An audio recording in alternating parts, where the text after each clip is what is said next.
Hello, আসসালামু আলাইকুম। সবাই কেমন আছেন? আশা করি সবাই ভালো আছেন। আমি আজকে বেগুন দিয়ে চিংড়ি মাছ রান্না করব। তো বেগুনটি আর মাছটি আগে ভাইজা নিছি।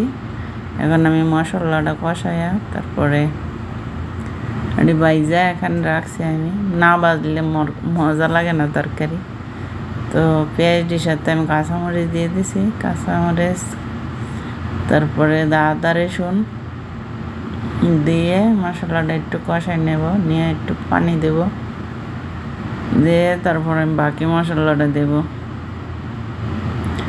পানিটা দিয়ে তারপরে আমি মশলা দিচ্ছি। এটা হচ্ছে মিক্স মশলা, জিরা দিছি, তারপর মরিচের গুঁড়ি, হলুদ, লবণ দিয়ে ভালো করে কষাই নিয়ে তারপরে আমি ইয়েটি ডাইলে দিছি।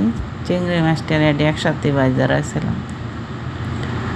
তারপর একটু আবার কষাইয়া তারপর আমি পানি দিয়ে দেব।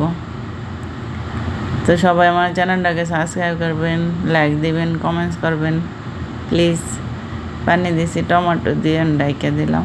তো হওয়ার আগে আমি ধনিয়া দিয়ে দিতেছি। দেখেন আমার তরকারিটা কেমন হয়েছে। যারা যারা কাছে ভালো লাগছে সবাই কমেন্টস করবেন, লাইক দিবেন। চিংড়ি মাছ দিয়ে বেগুন দিয়ে তারপর আলু দিয়ে রান্না করছি। তরকারিটা অনেক সুন্দর হয়েছে। খুদা হাফেজ, সবাই সাবস্ক্রাইব করবেন।